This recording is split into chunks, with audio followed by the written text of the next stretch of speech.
Sa position dans le Blésois, entre Chambord et Amboise, fait classer Cheverny parmi les châteaux de la Loire. Cependant, il est bien postérieur, puisqu'il fut achevé vers 1630, et il ne leur ressemble pas.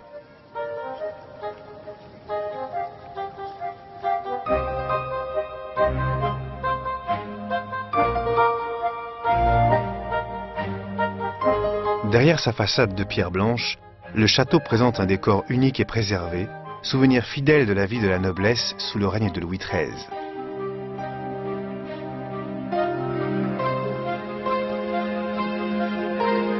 La chambre royale, qu'aucun souverain pourtant n'honora de sa présence, les lambris, la grande tapisserie des gobelins de la salle des armes, les motifs gréco-romains, les meubles au piétement en spirale, tout cela est inchangé depuis lors, jusqu'à l'escalier en pierre sculptée.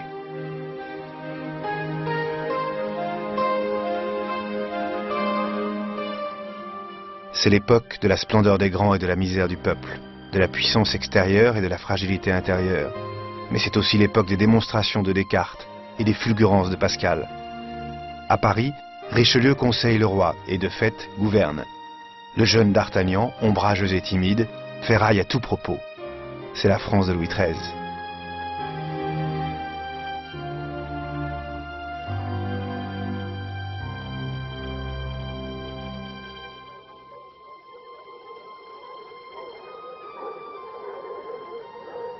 La chasse était de loin l'activité de prédilection du roi, et bien des nobles français partageaient ce goût. Dans la salle des trophées, les bois de plus de 2000 cerfs, pris ou tirés sur les terres de Cheverny, racontent cette passion.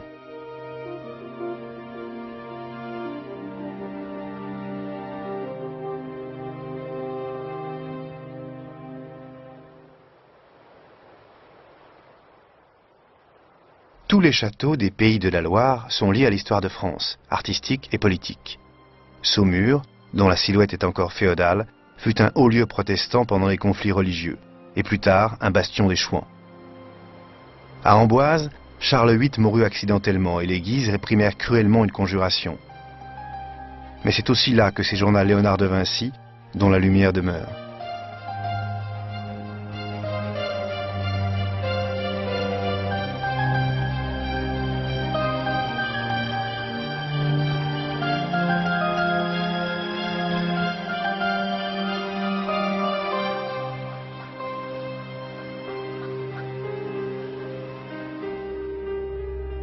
Dans la partie est de son parcours, la Loire effleure les marches d'une région jadis autonome et puissante, la Bourgogne. Du glacial plateau de Langres aux grasses terres d'élevage du Charolais, ces paysages sont contrastés et essentiellement ruraux. Sur cette terre eut lieu un des événements décisifs de l'histoire de France, la bataille d'Alésia. En 52 avant Jésus-Christ, après 100 ans de combats sporadiques, les légions romaines commandées par Jules César s'emparèrent de cet ultime nid de résistance gaulois. Vercingétorix, le chef des assiégés, fut ramené triomphalement à Rome et étranglé dans sa prison. C'est le premier héros officiel de l'histoire de France.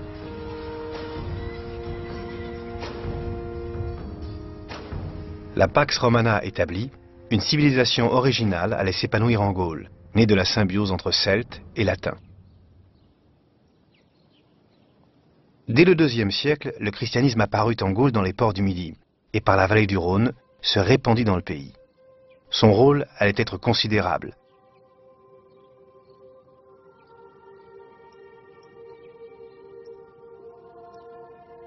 Parmi les ordres qui fleurirent au Moyen Âge, l'un eut pour berceau la Bourgogne, celui des Cisterciens, nés en forêt de Cîteaux.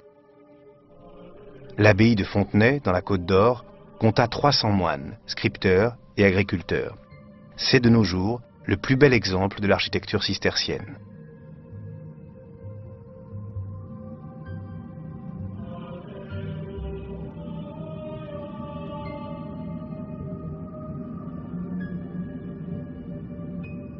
Prônant le retour à l'église des premiers âges, les règles de l'ordre interdisaient les études profanes et exigeaient la pauvreté complète.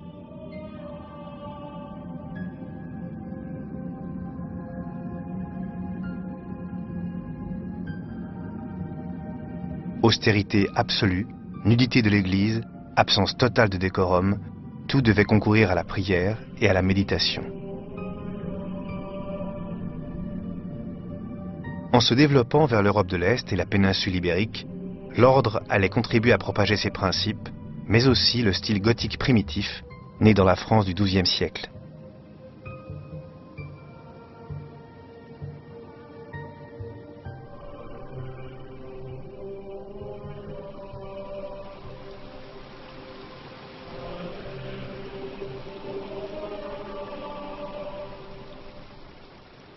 Hors des murs des abbayes, loin de ce dénuement, la Bourgogne était aussi terre de commerce et de richesse.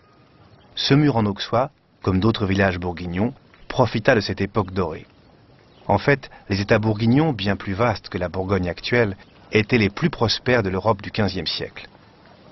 Charles le Téméraire, rival acharné du roi Louis XI, était aussi duc de Brabant, de Luxembourg, comte de Flandre, d'Artois, de Hollande et d'autres lieux. Les drapiers des Pays-Bas, les marchands bavarois, les banquiers italiens, tous se pressaient en Bourgogne.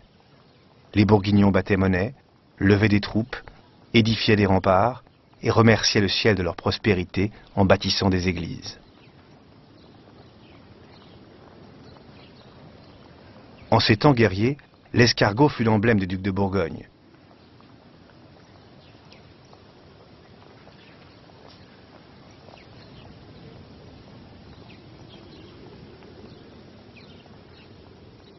Semur en Auxois est un don précieux, une part d'un héritage à transmettre.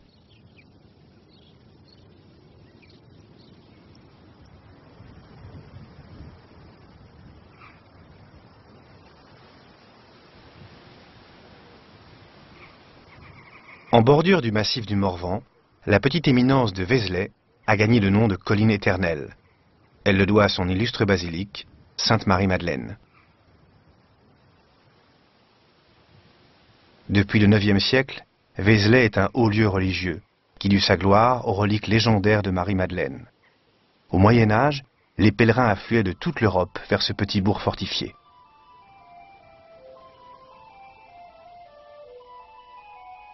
L'importance de Vézelay dans la chrétienté était telle que saint Bernard y bénit la seconde croisade en 1146.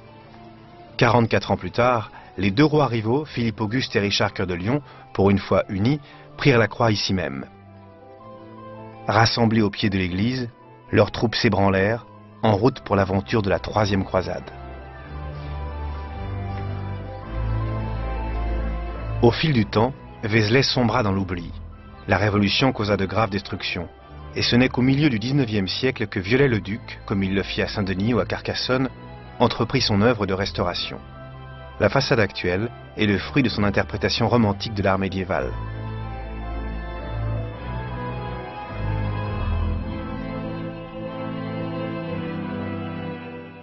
Un petit musée, attenant à l'église, abrite les sculptures d'origine, celles sous lesquelles vint à plusieurs reprises prier le roi Saint-Louis.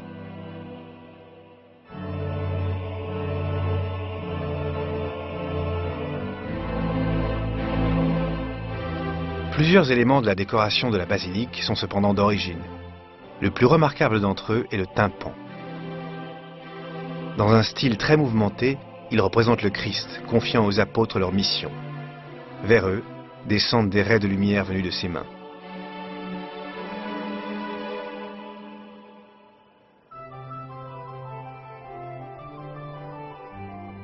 Comme beaucoup d'églises de France, Sainte-Marie-Madeleine fait voisiner plusieurs styles architecturaux.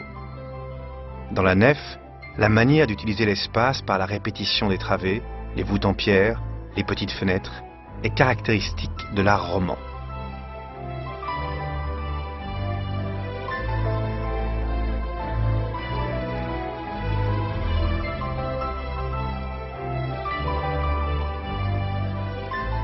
Le chœur, lui, est de style gothique.